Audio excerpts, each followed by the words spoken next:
Welcome back.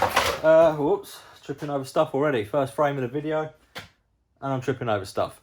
Welcome back to another evening down the garage. Behold my beautiful mess, my creation.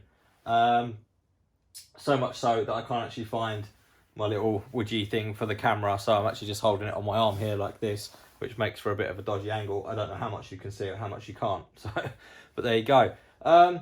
We are now very close, ladies and gents, very, very close to the first start of said ZETEC. Basically, I've been down here the last sort of 4 or 5 evenings over the past couple of weeks, and I've really just focused on all the little bits and pieces that need to be done. And I've not actually done an awful lot of filming at all, which... Like, I've been down here late, like 1, 2 in the morning, and I'm still working during the day as well, which is making for a very tired and grumpy person.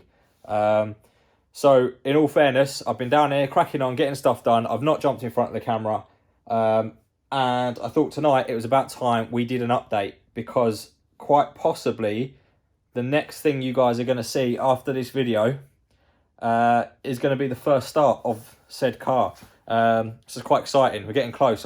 We've been at this for months now. I've actually had the car for years, and now we've been at this for the past sort of year and a bit, 14, 15 months, something like that, and we're now getting really close to starting up that motor. So I'm quite excited. You might be able to tell, might not. But yeah, first start list. The only thing left on that list, ignore gearbox oil because I'm not going to put that in. But the only thing left is radiator. I've got a few little bits to do for the radiator. I made up these little mounts and stuff the other week. The other night. They're sort of to go on there, but I will explain all that jazz in a minute. The first thing I'm going to do tonight is I'm going to get the car back off stands. I'm going to roll it out of the garage onto the driveway into the darkness of the night, and I'm going to clean out all of this crud that is here. Like, I can barely stand here. I got boxes out the other day because it's all stuff I was going to sell on eBay and stuff. And there's like a big box of rubbish. And this is my workbench. I mean, how I'm meant to do absolutely anything on that bench at all, I don't know. So that is the first order of business for tonight. Get this out, clear this up, and then we'll get down to business with said radiator and cooling system. And I'll go through a few things and we'll see how far we get. So yeah, welcome to another episode.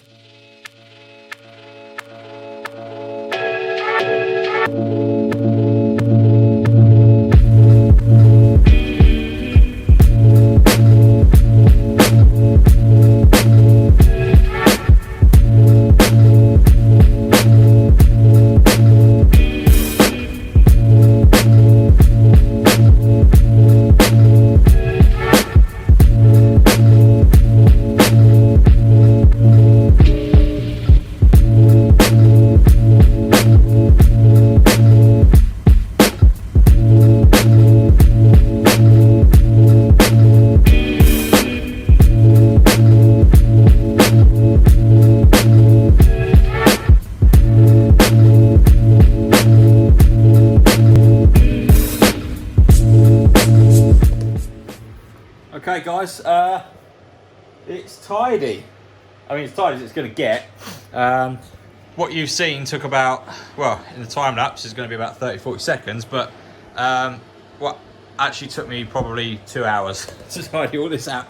And I've still got stuff to do up there as well. Obviously, I still want to get all of that toolbox sorted out and bits and pieces, but that's a bit more organised down there now. All the crap's gone, all the rubbish is gone. I've got loads of space in the middle of the garage here. Plenty of space all in the middle of here and everything. So for now, that will do, because if I carry on tidying up, I'm going to get nothing done tonight.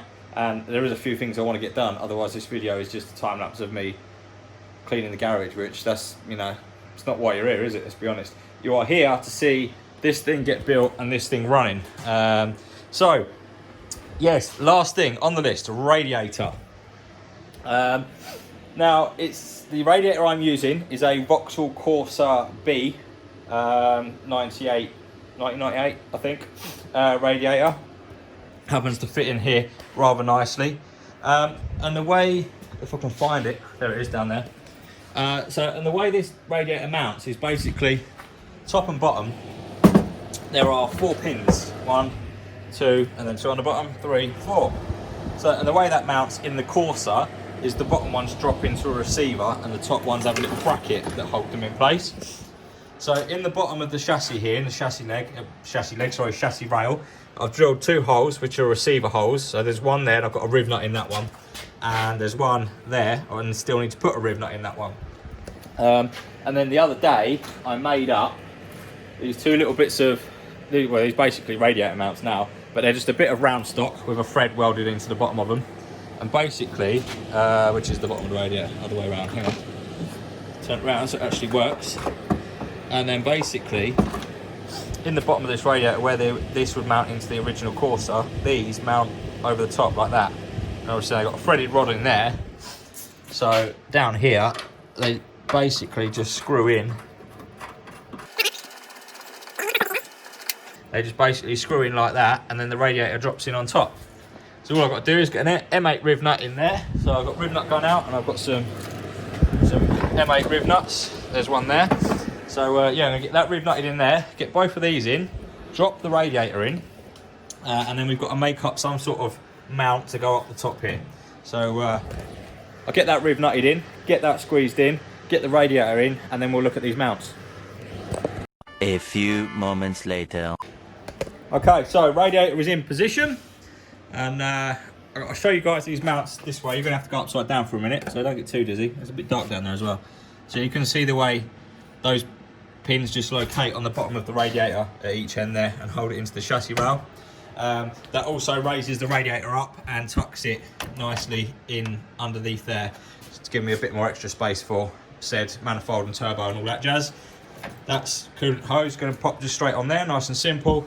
That side I've got to fab a little bit up, and a little bit unconventional, but I've used this method before and it works really well. Is 32mm copper pipe, just sweated up and you know, soldered like normal. A little bit unconventional, but works really well. So that's what I'm going to do again this time around, because it just makes up a nice piece of hard pipe rather than having silicone joiners and all that jazz in there. So we'll get onto that in a minute, but first things first, these mounts, top mounts here. So my plan is basically, where I've got these original sort of supports here, they've already got hole drilled in them. So I'm going to utilise them holes with an M8 riv nut in each side, and then basically make up a piece of angle that goes sort of along here onto there with a little rubber bush on it, and that's going to hold the top of that in and then just sort of bolt. So it'll slide on and then bolt up. So that's what I'm going to make up now. I've got one piece of angle ready there. It's a bit thick, it's probably a bit overkill to be honest, but it has got a nice little angle bent on it already, so I'm going to use that. So let's pop you guys up here somewhere. Cue time lapse, let's make a bracket.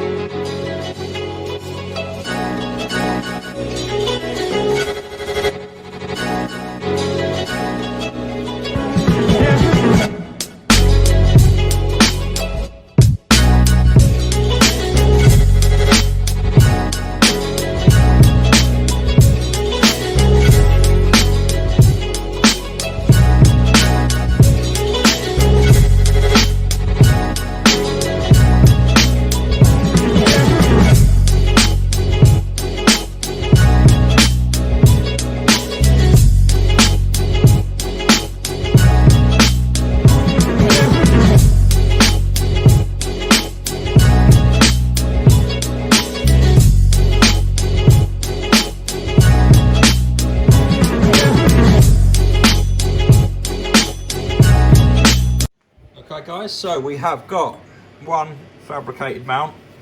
Kind of, it still needs a bit of sanding and stuff, but I'll show you. So there's our pin there, which is that hole there. So that's just going to drop over the top of there like that, and then this hole, you're upside down again guys, this hole here is going to line up with where is it, that hole back there. You can't really see, but we're going to put a riv nut in there, bolt that in place, and then once that's all bolted back, that's the radiator held in place on that end. And then I've got to do something over here. Now this end's a little bit different obviously, because the hole's here and that's all the way over there, so it's quite a long bracket that, so I might work something extra out on that side, but for now, yeah, let's get this riv nutted in and bolted up, and then we'll have a look at that side.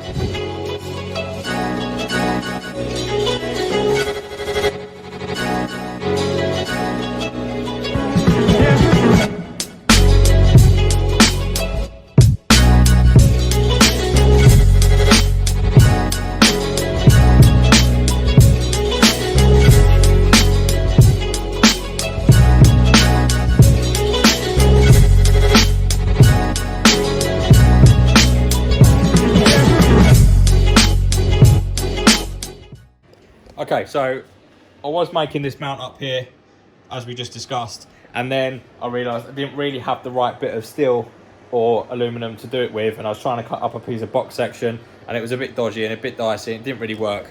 Let me just clean the camera off. God, there's crap all over that there. That's a bit better. Yeah, so it wasn't really working, so I thought, sod it, I'll just get another piece of angle steel at some point, but for now, you know, the radiator's bolted in nice and tight, just on that one bracket. So I went ahead and made up my my feed pipe off the radiator there. As you can see, like I said, 32 mil copper. A little bit unconventional, but works really well. I mean, you know, it's kept it nice, neat, tidy out the way. It's all made of hard pipe. And then, obviously, I'm not going to leave the copper exposed because it'll just look like it's a bit shit. So what I'm going to do is, what I did last time, is I've got some old black heat wrap there. So I'm just going to heat wrap it, basically, with black heat wrap. And then it'll blend into the bay like it should be there. So let's get that heat wrapped, and then I'll see you on the other side. Okay, guys, so radiator is in. You can see, like I said, that's all covered in heat wrap now, so you can't tell it's a piece of copper really. And it will help stop heat soak back, because obviously that's cold side of the radiator. So that helps stop heat soak come back. I've got all this side all sorted out. I've just wired in this cooling temperature sensor here onto its plug to go in there. That's for the dash. Done it that way because that's a voxel sensor. So I need that obviously to run with the dash because we're using the Digi Dash. Vent pipe is all in. I've got the feed pipe in. A little bit of an issue there maybe because this is quite high up compared to the tank, so feel properly. But I have got obviously on the back of the thermostat housing what used to go to the heater. Now obviously no heater because race car. No, in all fairness, no heater. The idea is I'm going to run one of those little 12 volt plug-in cheap Chinese things just as a screen blower, but don't really need a heater at all. I'm not going to be driving the car in winter that much, I don't think, to be honest with you. So I can always try and reroute something from there. And there is a fill point on the bottom here as well. So I can try and, if it is an issue, I've got an out. I've got a way of dealing with it, so that's fine. So yeah, pretty much, I mean, the only things left to do as far as the engine bay is concerned is put the manifold back in. The manifold back in and the turbo and bolt all that up. But I'm not going to do that tonight because I'm going to try and port match this a little bit before I bolt it all up last time. And I need to get some right size bolts because the M8s I've got are too long. So I've got a little bit of time left this evening. So what I'm going to try and do, to be honest with you, is put the dash back in and sort out some of this wiring. Now, all the wiring is pretty much done. It's all been put in and sorted and everything. Just needs tidying up, throwing the dash back in, and all buttoning up. So that's what I'm going to do next. 2 hours later. Okay, guys. Just like that, the dash is back in. I mean, not just like that. It was an absolute pain in the arse. It's taken about an hour to put the bloody thing back in, but it's in, and it works as well. Oh, key switch on.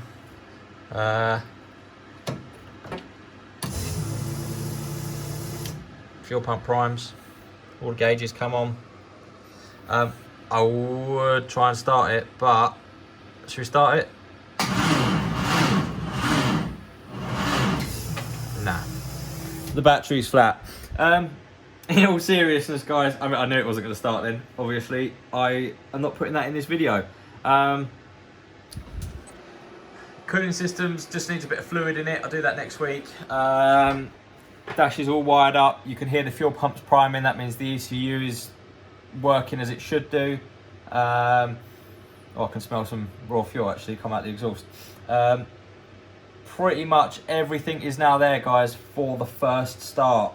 The only thing we still need to do is bolt turbo in, bolt manifold on, and I need to sort that battery out. Which, to be fair, I mean, that battery's about 8 years old and it's never had charge in it for like the past 5. So it's actually doing all right, even turning on. So I need to either go and buy a new one, or I've got some jumper cables over there. I could always just hook the jumpers up to my van on the day. But yeah, I'm going to leave this video off here, guys. Bit of a itty bitty video, I know, but I needed to get this one out for you guys because next week we are going to start the car for the first time. Quite excited. So yeah, if you haven't liked or subscribed yet, give us a like, give us a subscribe, click the bell notification because then you will know when the first start video has come out, and you can be there and watch it in all its glory or all its failure. Might go either way, don't know. But yeah, as always, I appreciate you guys coming around and watching, and I'll catch you on the next one. Cheers.